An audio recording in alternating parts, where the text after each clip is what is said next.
अगर बोरियत से परेशान हो तो ये वीडियो जरूर देखना। हमारे चैनल पर हर दिन मिलता है कुछ नया और मजेदार। हमें सब्सक्राइब करो और लाइक करो ताकि मजे की एक भी वीडियो मिस ना हो। बेल आइकन दबाना मत भूलना क्योंकि यहाँ हर दिन है कुछ नया आपके लिए।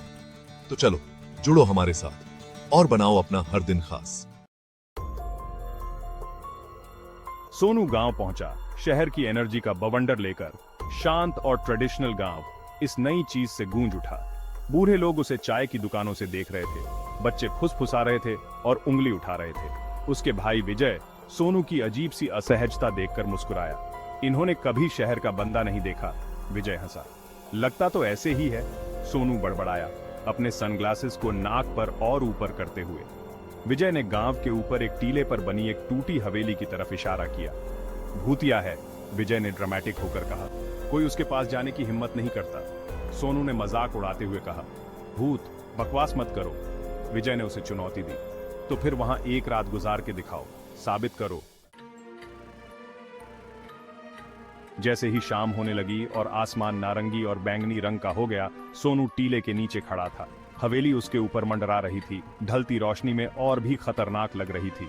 चिंता मत करो, विजय ने कहा। उसकी आंखों में शरारत झलक रही थी।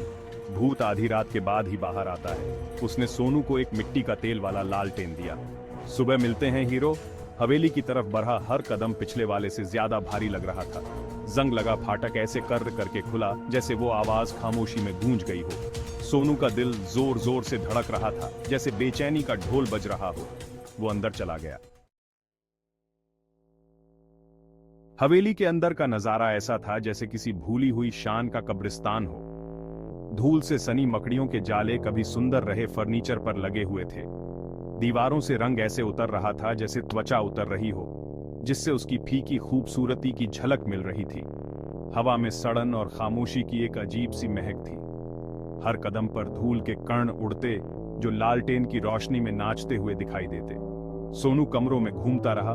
फर्श के टुकड़ों की हर चीख के साथ उसकी बेचैनी बढ़ती गई। वो सिर्फ एक पुराना घर था, इससे ज्यादा कुछ नहीं। फिर भी उसे यह एहसास नहीं छोड़ रहा था कि कोई उसे देख रहा है।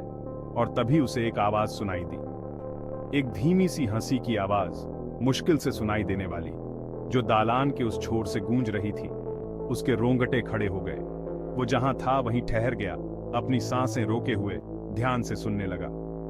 हंसी की आवाज फिर आई, इस बार और पास, एक खिलंदड़ी मधुर आवाज जो उसकी रीढ़ की हड्डी को ठंडा कर रही थी। हंसी की आवाज धीमी हो गई और उसके बाद एक अजीब सी खामोशी छा गई। सोनू, जिसका दिल जोर से धड़क रहा था, धीरे धीरे उस आवाज की तरफ बढ़ने लगा। उसने लालटेन को और जोर से पकड़ लिया। उसकी टिमटिमाती लौ दीवारों पर साए बना रही थी। वो एक दरवाजे तक पहुंचा जो थोड़ा सा खुला हुआ था और अंदर झांकने लगा। कमरा एकदम खाली था, सिर्फ बीचों बीच एक धूल से सनी कुर्सी रखी हुई थी। टूटी खिड़की से चांदनी अंदर आ रही थी, जिससे कुर्सी पर एक अजीब सी रोशनी पड़ रही थी। और तभी उसने उसे देखा। एक पुतला सफेद चादर में लिपटा हुआ धीरे धीरे कुर्सी के पीछे से उठा। सोनू देखता रह गया। उसकी सांसें अटक गईं। उसका दिमाग अपने सामने हो रहे इस असंभव नजारे को समझने की कोशिश कर रहा था। वो सिर्फ देख सकता था कि वो पुतला हिलना शुरू कर देता है, चुपचाप उसकी तरफ बढ़ता हुआ। वो पुतला बिल्कुल सोनू के सामने आकर रुक गया। चांदनी उसके ढके हुए रूप पर एक अजीब सी रोशनी डाल रही थी। फिर उस पुतले ने अपना भूतिया हाथ बढ़ाया और चादर उठा दी। सोनू ने पलकें झपकीं। उसका डर अब उलझन में बदल गया था। उसके सामने कोई डरावना भूत नहीं, बल्कि एक दुबला पतला बूढ़ा आदमी था जिसकी आंखों में शरारत चमक रही थी। इससे पहले कि सोनू कुछ बोल पाता, बूढ़े आदमी के पीछे से एक तीखी हंसी की आवाज आई। एक छोटी सी लड़की, मुश्किल से 10 साल की, बाहर आई। उसका चेहरा चमकीले गुलाबी रंग के दुपट्टे के नीचे मुश्किल से दिखाई दे रहा था। उसने बड़ी बड़ी जिज्ञासु आंखों से सोनू को देखा। उसकी हंसी खामोश घर में गूंज रही थी। डरो मत भैया, लड़की बोली। उसकी आवाज हंसी से भरी हुई थी। बाबा को खेल खेलना बहुत पसंद है। सोनू अभी भी डर से हैरानी में बदलाव से उलझन में था। बस उस अजीब जोड़ी को देखता रह गया। क्या हो रहा था? ये लोग कौन थे और ये इस भूतिया मानी जाने वाली हवेली में क्यों थे? बाबा, लड़की अभी भी हंस रही थी। बूढ़े आदमी की आस्तीन खींचते हुए बोली, उसे वो कहानी सुनाओ ना, बोलने वाले गधे वाली। बूढ़ा आदमी हंसा, एक गहरी गड़गड़ाहट भरी आवाज जो ऐसी लग रही थी जैसे छत से धूल झाड़ रही हो। उसने सोनू को आंख मारी, उसकी आंखों के कोने सिकुड़ गए। वो गधा, वो सिर्फ बोलता नहीं था, नहीं साहब, वो गाता था। इतनी प्यारी आवाज तुमने कभी नहीं सुनी होगी। और इस तरह शुरू हुई सोनू की जिंदगी की सबसे अजीब रात। वो हवेली के धूल भरे फर्श पर बैठा था, बूढ़े आदमी की काल्पनिक कहानियों का एक बंदी श्रोता।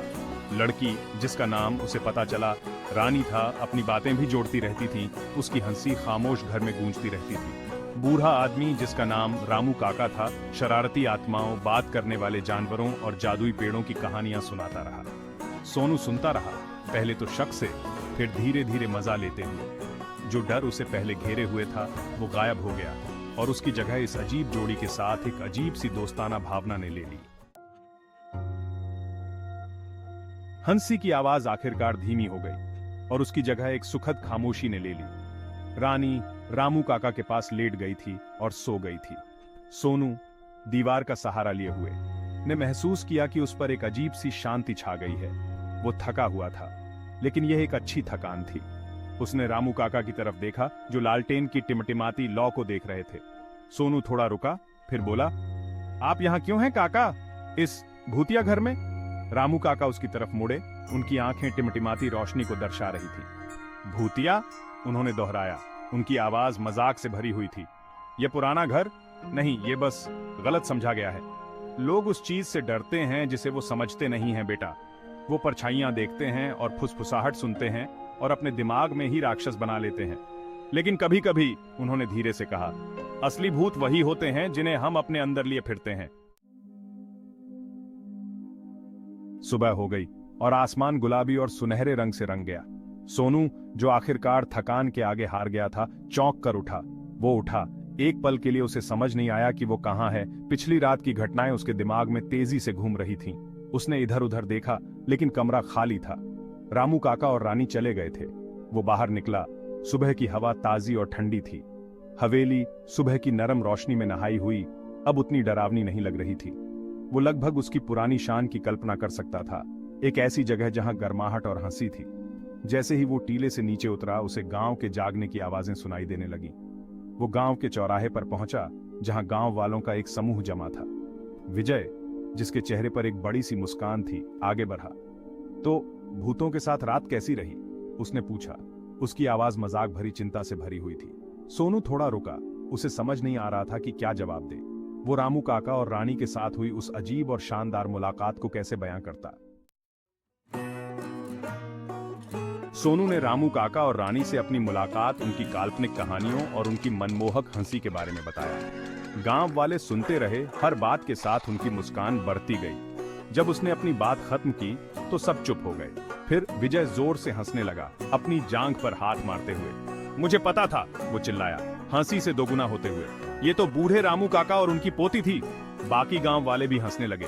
उनकी हंसी चौराहे पर गूंजने लगी। उन्होंने बताया कि रामू काका एक हानि रहित सनकी इंसान थे, पेशे से एक बुनकर जो गांव के बाहर एक छोटी सी झोपड़ी में रहते थे। उन्हें कहानियां सुनाने का और शरारत करने का बहुत शौक था। उनकी पोती रानी उनकी लगातार साथी थी। उसकी हंसी गांव की आवाजों का उतना ही हिस्सा थी जितना पंछियों का चहचहाना। हम सोच रहे थे कि तुम्हें यह समझने में कितना समय लगेगा, शहर के लड़के, एक बूढ़ा आदमी मुस्कुराते हुए बोला। उसकी आंखों में शरारत चमक रही थी।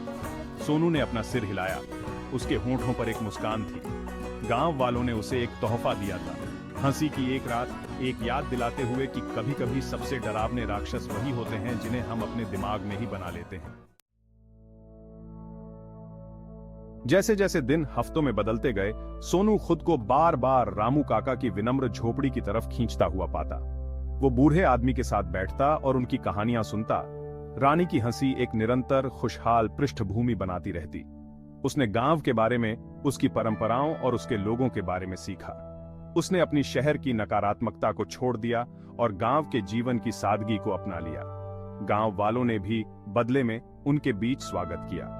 टीले पर बनी भूतिया हवेली वहीं रही, गांव को देखता हुआ एक खामोश प्रहरी। लेकिन अब सोनू को उससे कोई डर नहीं लगता था। उसने सीख लिया था कि कभी कभी जो चीजें हमें सबसे ज्यादा डराती हैं, वही हमें सबसे अप्रत्याशित और सुंदर अनुभवों तक ले जाती हैं। सोनू आखिरकार शहर वापस चला गया, लेकिन वो उस रात की याद और जो सबक उसने सीखा था उसे अपने दिल के करीब रखता था। वो शहर की जिंदगी की एकरसता से थोड़ा आराम पाने के लिए गांव गया था, लेकिन उसे कुछ ज्यादा ही गहरा मिला। अपनापन, खुद से भी बड़ी किसी चीज से जुड़ाव। उसने सीखा कि हंसी डर की तरह एक सार्वभौमिक भाषा है। इसमें दीवारें तोड़ने, पुल बनाने, लोगों को ऐसे तरीकों से जोड़ने की ताकत है जो शब्द अक्सर नहीं कर पाते। और इस तरह सोनू उस हंसी की गूंज को अपने साथ ले गया, एक याद दिलाता हुआ कि डर का सामना करते हुए भी, सबसे अंधेरी रातों में भी, हमेशा थोड़ी खुशी, थोड़ी हल्की फुल्की के लिए जगह होती है।